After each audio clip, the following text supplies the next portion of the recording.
जगमग करती एक ज्योति परम धाम से आई। धरती पर आकर उसने, धरती पर आकर उसने हर एक ज्योति जगाई। ओम शांति। 23 सितंबर 2024। सुनते हैं आज के ईश्वरीय महावाक्य। प्रातः मुरली ओम शांति। बाप दादा मधुवन। आज बाबा बोले, मीठे बच्चे, अंदर में दिन रात बाबा बाबा चलता रहे तो अपार खुशी रहेगी। मीठे बच्चे, अंदर में दिन रात बाबा बाबा चलता रहे तो अपार खुशी रहेगी। बुद्धि में रहेगा बाबा हमें कुबेर का खजाना देने आए हैं। आज का प्रश्न है, बाबा किन बच्चों को ऑनेस्ट अर्थात ईमानदार फूल कहते हैं? उनकी निशानी सुनाओ। उत्तर है, ऑनेस्ट फूल वह है जो कभी भी माया के वश नहीं होते हैं। ऑनेस्ट फूल वह है जो कभी भी माया के वश नहीं होते हैं, माया के खिटखिट में नहीं आते हैं। ऐसे ऑनेस्ट फूल लास्ट में आते भी फास्ट जाने का पुरुषार्थ करते हैं। वह पुरानों से भी आगे जाने का लक्ष्य रखते हैं। अपने अवगुणों को निकालने के पुरुषार्थ में रहते हैं। दूसरों के अवगुणों को नहीं देखते। आज बाबा ने कहा कि जो ऑनेस्ट फूल होता है वो माया की खिटखिट में नहीं आते, और कहा कि वह आगे जाने का लक्ष्य रखते हैं। वो अवगुणों को निकालने का पुरुषार्थ करते हैं, दूसरों के अवगुणों को नहीं देखते हैं। अच्छा, सुनते हैं आज की मुरली। ओम शांति। शिव भगवान उवाच, वह हुआ रूहानी बाप, क्योंकि शिव तो सुप्रीम रूह है, आत्मा है ना। बाप तो रोज रोज नई नई बातें समझाते रहते हैं। गीता सुनाने वाले सन्यासी आदि बहुत हैं, वह बाप को याद कर ना सके। जो गीता सुनाने वाले सन्यासी हैं, क्या कहा? वह बाप को याद कर ना सके। बाबा अक्षर कभी उनके मुख से निकल ना सके। यह अक्षर ही गृहस्थ मार्ग वालों के लिए है। कौन सा शब्द? शिव बाबा। वह तो निवृत्ति मार्ग वाले हैं, वह ब्रह्म को ही याद करते हैं। मुख से कभी शिव बाबा नहीं कहेंगे। भल तुम जांच करो, समझो। बड़े बड़े विद्वान सन्यासी चिमिन्यानंद आदि गीता सुनाते हैं। ऐसा नहीं कि वह गीता का भगवान श्री कृष्ण को समझ उनसे योग लगा सकते हैं, नहीं। वह तो फिर भी ब्रह्म के साथ योग लगाने वाले ब्रह्म ज्ञानी व तत्व ज्ञानी हैं। श्री कृष्ण कोई, बाबा कहते, श्री कृष्ण को कभी कोई बाबा कहे, यह हो नहीं सकता। तो श्री कृष्ण गीता सुनाने वाला बाबा तो नहीं ठहरा ना। शिव को सब बाबा कहते हैं। क्यों कहते हैं? क्योंकि वह सब आत्माओं का बाप है। सब आत्माएं उनको पुकारती हैं।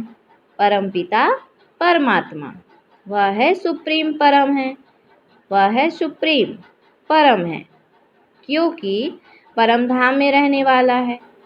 तुम भी सब परम धाम में रहते हो, परंतु उनको परम आत्मा कहते हैं। वह कभी पुनर्जन्म में नहीं आते हैं। खुद कहते हैं, मेरा जन्म दिव्य और अलौकिक है। ऐसा कोई रथ में प्रवेश कर तुमको विश्व का मालिक बनने की युक्ति बताए, यह और कोई हो नहीं सकता।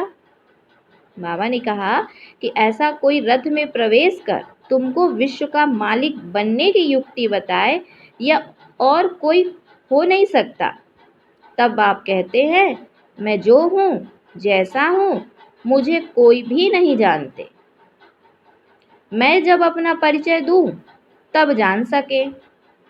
यह ब्रह्म को अथवा तत्व को मानने वाले श्री कृष्ण को फिर अपना बाप कैसे मानेंगे?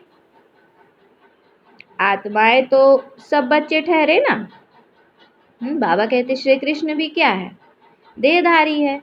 तो आत्माएं तो सब बच्चे ठहरे, तो श्री कृष्ण को सब पिता कैसे कहेंगे? ऐसा थोड़ी ही कहेंगे कि श्री कृष्ण सबका बाप है, हम सब ब्रदर्स हैं।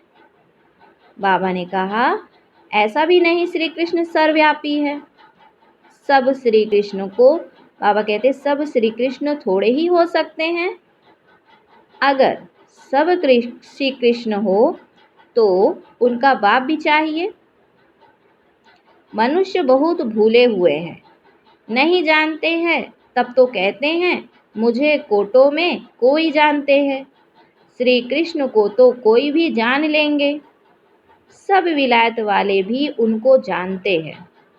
बाबा ने कहा कि सब विलायत वाले भी उनको जानते हैं। किसको? बाबा ने कहा लॉर्ड कृष्णा कहते हैं ना, चित्र भी है, असली चित्र तो है नहीं। भारतवासियों से सुनते हैं इनकी पूजा बहुत होती है, तो फिर गीता में यह लिख दिया है श्री कृष्ण भगवान। अब भगवान को भला लॉर्ड कहा जाता है क्या? लॉर्ड कृष्णा बोलते हैं ना, लॉर्ड कृष्णा। तो अब भगवान को लॉर्ड कहा जाता है क्या? लॉर्ड कृष्ण कहते हैं ना। लॉर्ड का टाइटल वास्तव में बड़े आदमी को मिलता है, वह तो सबको देते रहते हैं। इसको कहा जाता है अंधेर नगरी आगे चौपट राजा। कोई भी पतित मनुष्य को लॉर्ड कह देते हैं। कहाँ श्री कृष्ण, बाबा कहते कहाँ शिव व श्री कृष्ण। बाप कहते हैं जो तुमको ज्ञान देता हूँ वह फिर गुम हो जाता है, मैं ही आकर नई दुनिया स्थापन करता हूँ। ज्ञान भी मैं अभी ही देता हूँ। मैं जब ज्ञान दूँ तभी बच्चे सुने, मेरे बिगर कोई सुना ना सके। जानते ही नहीं, क्या सन्यासी शिव बाबा को याद कर सकते हैं? वह कभी नहीं बाबा कहते वह कभी नहीं कह नहीं सकते कि निराकार गॉड को याद करो। जो सन्यासी होते हैं, पहली बात तो बाबा ने कहा वो शिव बाबा को याद कर सकते ही नहीं, और कहा कि वह कह भी नहीं सकते कि निराकार गॉड को याद करो। कब सुना है? बहुत पढ़े लिखे मनुष्य भी समझते नहीं हैं। अब बाप समझाते हैं श्री कृष्ण भगवान नहीं, मनुष्य तो उनको ही भगवान कहते रहते हैं। कितना फर्क हो गया है। तो बाप समझाते हैं कि बाप तो बच्चों को बैठ पढ़ाते हैं। कौन? शिव बाप। वह बाप टीचर गुरु भी है। शिव बाबा सबको बैठ समझाते हैं। ना समझने कारण त्रिमूर्ति में शिव रखते ही नहीं। जब ब्रह्मा विष्णु महेश का चित्र बनाते हैं तो उसमें त्रिमूर्ति बोलते हैं, लेकिन उसमें शिव को नहीं रखते। कहा ब्रह्मा को रखते हैं, जिसको प्रजापिता ब्रह्मा कहते हैं, प्रजा को रचने वाला, परंतु उनको भगवान नहीं कहेंगे। भगवान प्रजा नहीं रचते हैं, भगवान प्रजा नहीं रचते हैं। भगवान के तो सब आत्माएं बच्चे हैं। फिर प्रजा का पिता कौन? प्रजापिता ब्रह्मा। फिर बाबा कहते फिर कोई द्वारा प्रजा रचते हैं। तुमको किसने अडॉप्ट किया? ब्रह्मा द्वारा बाप ने अडॉप्ट किया। ब्रह्मा द्वारा बाप ने अडॉप्ट किया। यह बात बाबा कहते हैं ब्राह्मण जब बनेंगे तभी तो देवता बनेंगे। यह बात तो तुमने कभी सुनी नहीं है। प्रजापिता भी जरूर, बाबा कहते प्रजापिता का भी जरूर पार्ट है। एक्ट चाहिए ना। इतनी प्रजा कहाँ से आएगी? मतलब ड्रामा में साकार में प्रजापिता का भी पार्ट चलता है, क्योंकि प्रजा जब तक नहीं आ जाती पूरी तब तक प्रजा का पिता भी जा नहीं सकता। वो तो साकार में यहाँ ही होगा। तो कहा, इतनी प्रजा कहाँ से आएगी? कुख वंशावली भी तो हो ना सके। सरनेम है ब्राह्मण, नाम तो सबका अलग अलग है। प्रजापिता ब्रह्मा तो कहते ही हैं तब जब शिव बाबा इनमें प्रवेश करे। यह नई बातें हैं। बाप खुद कहते हैं, मुझे कोई जानते नहीं, सृष्टि चक्र को भी नहीं जानते। तब तो ऋषि मुनि सब नेति नेति कह गए हैं। न परमात्मा को न परमात्मा की रचना को जानते हैं। जब रचना साकार है तो बाप भी साकार ही होगा, है ना। तो बाबा कहते इसीलिए निराकार के कारण क्या कह दिया, परमात्मा नाम रूप से न्यारा है। तो बाप कहते हैं कि जब मैं आकर अपना परिचय दूं तब तो जाने। इन देवताओं को वहाँ यह थोड़े ही पता पड़ता है हमने यह राज्य कैसे पाया। इनमें ज्ञान होता ही नहीं। जो देवता बनते हैं सतयुग की आत्माएं, उनको ये ज्ञान नहीं होता कि हम ये देवी देवता आखिर बने तो कैसे बने। बाबा ने कहा, इसमें ज्ञान होता ही नहीं। पद पा लिया फिर ज्ञान की दरकार नहीं। ज्ञान चाहिए ही सदगति के लिए। तो देवी देवता तो सदगति में ही हैं, इसलिए उन्हें ज्ञान की जरूरत नहीं रहती। वो ज्ञान से ही सदगति को प्राप्त किए हैं। यह बड़ी समझने की गुह्य बातें हैं। बाबा ने कहा, समझदार ही समझे। बाकी जो बूढ़ी बूढ़ी माताएं हैं उनमें इतनी बुद्धि तो है नहीं। वह भी ड्रामा प्लान अनुसार हर एक का अपना पार्ट है। ऐसा तो नहीं कहेंगे, हे ईश्वर बुद्धि दो, सबको एक जैसी बुद्धि हम दे तो सब नारायण बन जाएंगे। भगवान से क्या कहते हैं, भगवान सबको बुद्धि दो। तो ऐसा तो नहीं कहेंगे कि हे ईश्वर बुद्धि दो, सबको एक जैसी बुद्धि हम दें तो सब नारायण बन जाएंगे। सब एक दो के ऊपर गद्दी पर बैठेंगे क्या? मतलब बाबा ने कहा कि ड्रामा प्लान अनुसार हर एक का अपना पार्ट है। जैसे कहा कि बाबा जब आते हैं तो गुहते गुह बातें सुनाते हैं, है ना, और समझदार ही समझे। बाकी जैसे बूढ़ी बूढ़ी माताएं हैं उनमें इतनी बुद्धि है नहीं, वह भी ड्रामा प्लान अनुसार। तो हर एक का अपना पार्ट है। तो ऐसा तो नहीं कहेंगे कि हे ईश्वर बुद्धि दो, सबको एक जैसी बुद्धि हम दें तो सब नारायण बन जाएंगे। तो सब एक दो के ऊपर गद्दी पर बैठेंगे क्या? हाँ, एम ऑब्जेक्ट है यह बनने की। लक्ष्य तो बाबा ने दिया ही है, लेकिन वो लक्ष्य भी कैसे मिलेगा? बाबा ने कहा, सब पुरुषार्थ कर रहे हैं नर से नारायण बनने का। बनेंगे तो पुरुषार्थ अनुसार ना। अगर सब हाथ उठाएं हम नारायण बनेंगे तो बाप को अंदर में हंसी आएगी ना। सब एक जैसे बन कैसे सकते हैं? नंबरवार तो होते हैं ना, Narayan the first second third. जैसे Edward the first second third होते हैं ना। भल एम ऑब्जेक्ट यह है भाई, नंबर तो एक ही होता है, फिर उसके बाद सेकंड थर्ड फोर्थ तो स्टार्ट हो जाता है। इसलिए बाबा कहते हैं नंबरवार तो बनेंगे ही, लेकिन सब लक्ष्य क्या रखते हैं, नंबर वन का।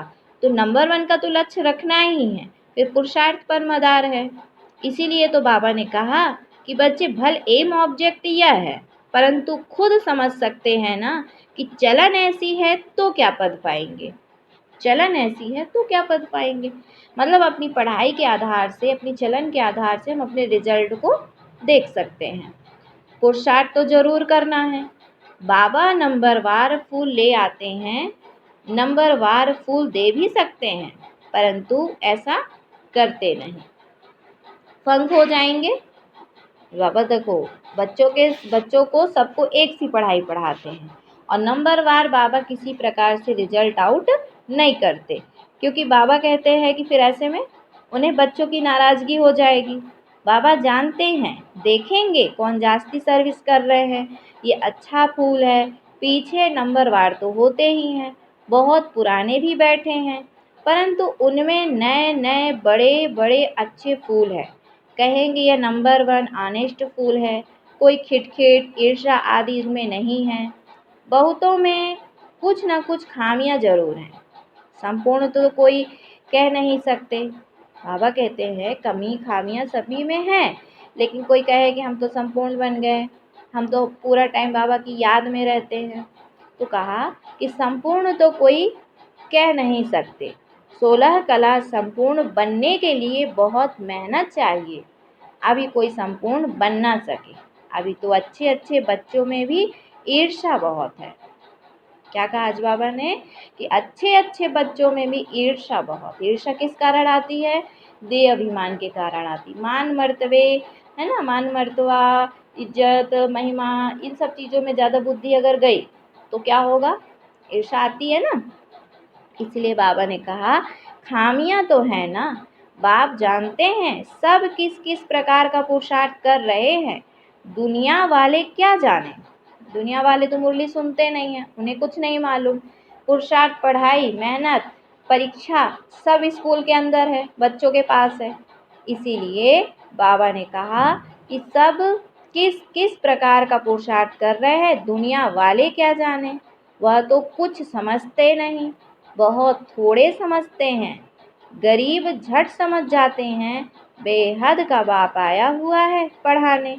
उस बाप को याद करने से हमारे पाप कट जाएंगे। हम बाप के पास आए हैं, बाबा से नई दुनिया का वर्षा जरूर मिलेगा। नंबर वार तो होते ही हैं, 100 से लेकर 1 नंबर तक, परंतु बाप को जान लिया, थोड़ा भी सुना तो स्वर्ग में जरूर आएंगे। 21 जन्मों के लिए स्वर्ग में आना कोई कम है क्या? ऐसे तो नहीं कोई मरता है तो कहेंगे 21 जन्म के लिए स्वर्ग में गया। बाबा कहते हैं ऐसा तो नहीं कोई मरता है तो कहेंगे 21 जन्म के लिए स्वर्ग में गया। स्वर्ग है ही कहाँ, कितनी मिसअंडरस्टैंडिंग कर दी है।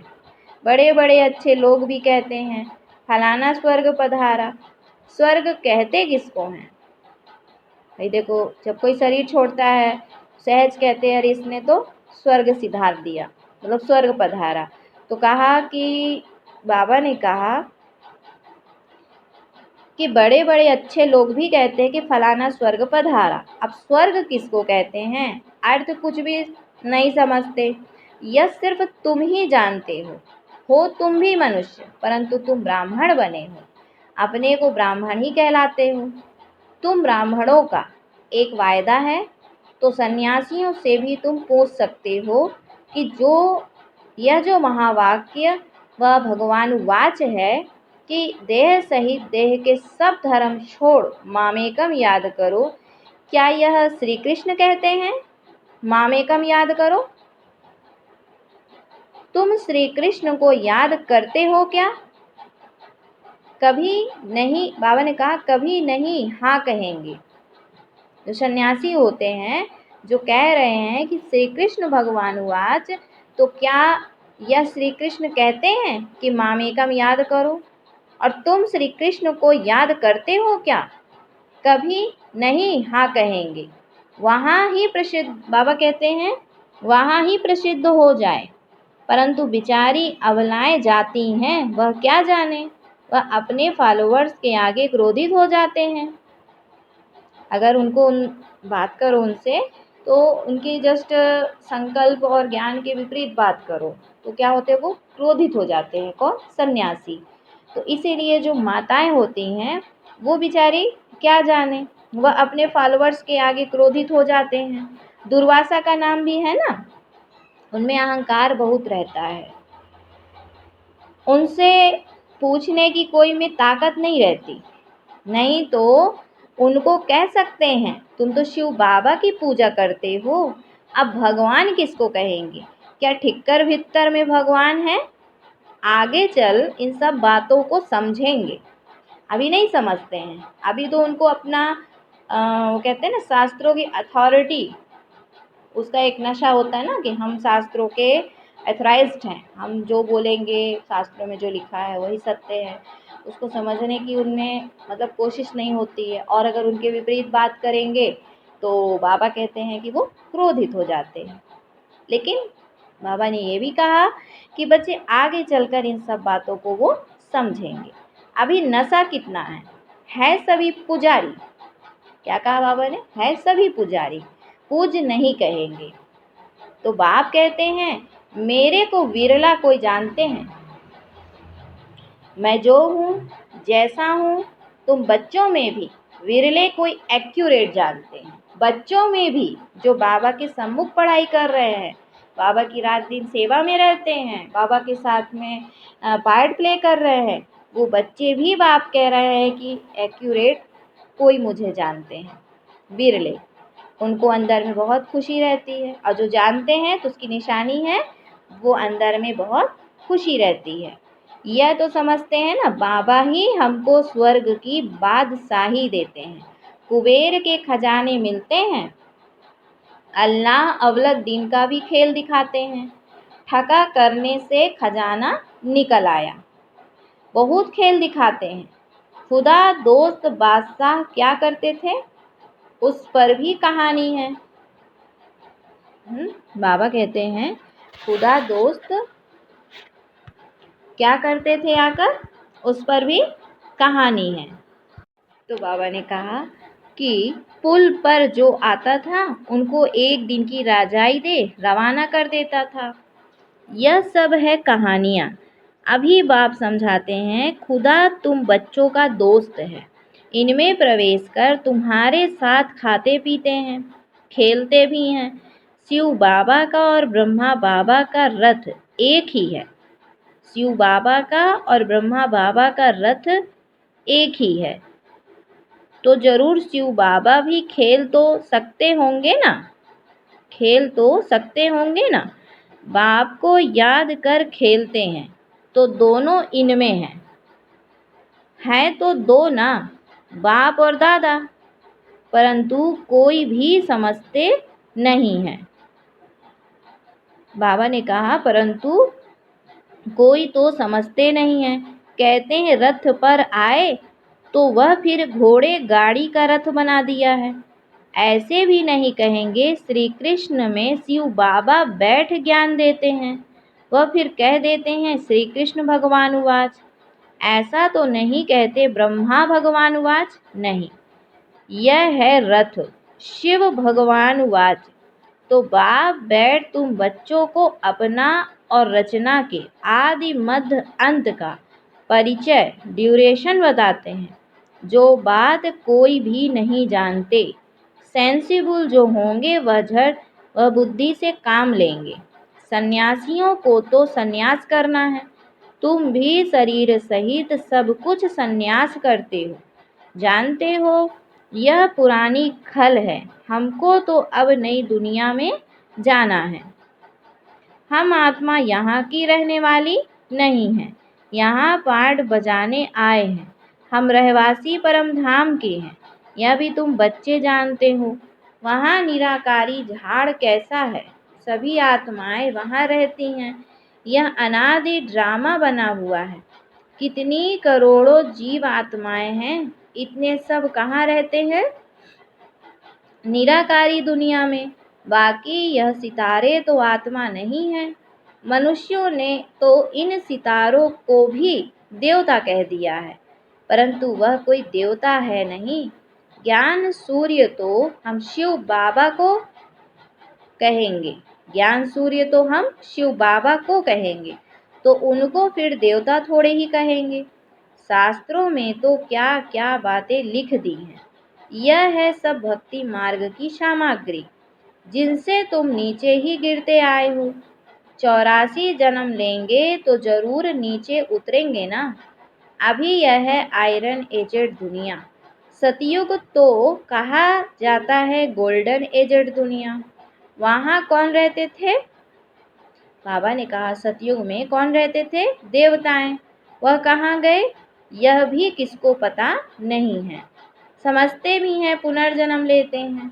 बाप ने समझाया है पुनर्जन्म लेते लेते देवता से बदल हिंदू बन गए हैं, पतित बने हैं ना, और किसका भी धर्म बदली नहीं होता। इन्हों का धर्म क्यों बदली होता है? इन्हों का धर्म क्यों बदली होता है? किसको पता नहीं। बाप कहते हैं धर्म भ्रष्ट कर्म भ्रष्ट हो गए हैं। देवी देवता थे तो पवित्र जोड़े थे, फिर रावण राज्य में तुम अपवित्र बन गए हो तो देवी देवता कहला ना सके, इसीलिए नाम पड़ गया है हिंदू। तो देवी देवता धर्म श्री कृष्ण भगवान ने नहीं स्थापन किया, जरूर शिव बाबा ने ही आकर किया होगा। शिव जयंती शिवरात्रि भी मनाई जाती है, परंतु उसने क्या आकर किया यह किसको भी पता नहीं है। एक शिव पुराण भी है, वास्तव में शिव की एक गीता ही है जो शिव बाबा ने सुनाई है, और कोई शास्त्र है नहीं। तुम कोई भी हिंसा नहीं करते हो, तुम्हारा बाबा ने कहा तुम्हारा कोई शास्त्र तो बनता नहीं, तुम नई दुनिया में चले जाते हो। सतयुग में कोई भी शास्त्र गीता आदि होता नहीं, वहाँ कौन पढ़ेंगे। वह तो कह देते यह वेद शास्त्र आदि परंपरा से चले आते हैं। अब सतयुग आदि में तो ये होते ही नहीं, तो परंपरा से कैसे चले आए। तो उन्हों को कुछ भी पता नहीं। स्वर्ग में कोई शास्त्र आदि होता नहीं, बाप ने तो देवता बना दिया, सबकी सदगति हो गई, फिर शास्त्र पढ़ने की क्या दरकार। भाई शास्त्र तो पढ़े ही तब जब दुख चालू होना शुरू हुआ, तो दुख आना जब हुआ तो शास्त्र आदि पूजा पाठ आदि चालू हुई। तो बाबा ने कहा कि जब देवी देवताएं सदगति में हैं तो भले उन्हें शास्त्र पढ़ने की क्या जरूरत है। तो वहाँ शास्त्र होते नहीं, जिससे बुद्धि का ताला खुल गया है। पहले ताला एकदम बंद था, कुछ भी समझते नहीं थे। अच्छा, फिर बाबा ने बच्चों को याद प्यार दिया, मीठे मीठे सिकिलधे बच्चों प्रति माता पिता बाप दादा का याद प्यार और गुड मॉर्निंग। रूहानी बाप की रूहानी बच्चों को नमस्ते। हम रूहानी बच्चों की रूहानी माता पिता बाप दादा को याद प्यार गुड मॉर्निंग और नमस्ते। आज की धारणा के लिए मुख्य सार। बाबा ने कहा पहला पॉइंट, किसी से भी ईर्ष्या आदि नहीं करनी है। आज बाबा ने कहा किसी से भी ईर्ष्या आदि नहीं करनी है, खामियां निकाल संपूर्ण बनने का पुरुषार्थ करना है, पढ़ाई से उच्च पद पाना है।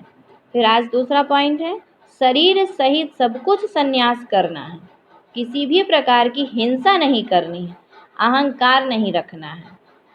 शरीर सहित सब कुछ संन्यास करना है, किसी भी प्रकार की हिंसा नहीं करनी है, अहंकार नहीं रखना है।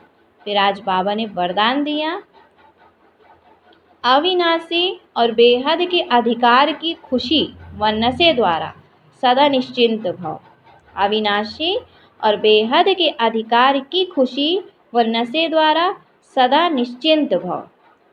दुनिया में बहुत मेहनत करके अधिकार लेते हैं, आपको बिना मेहनत के अधिकार मिल गया, बच्चा बनना अर्थात अधिकार लेना।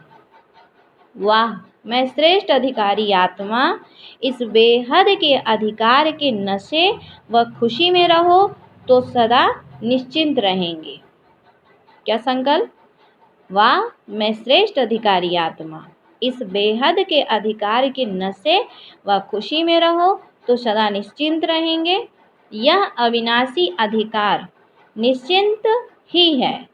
बाबा ने कहा यह अविनाशी अधिकार निश्चित ही है। जहाँ निश्चित होता है वहाँ निश्चिंत होते हैं। जो अधिकार निश्चित है तो निश्चिंत होते हैं।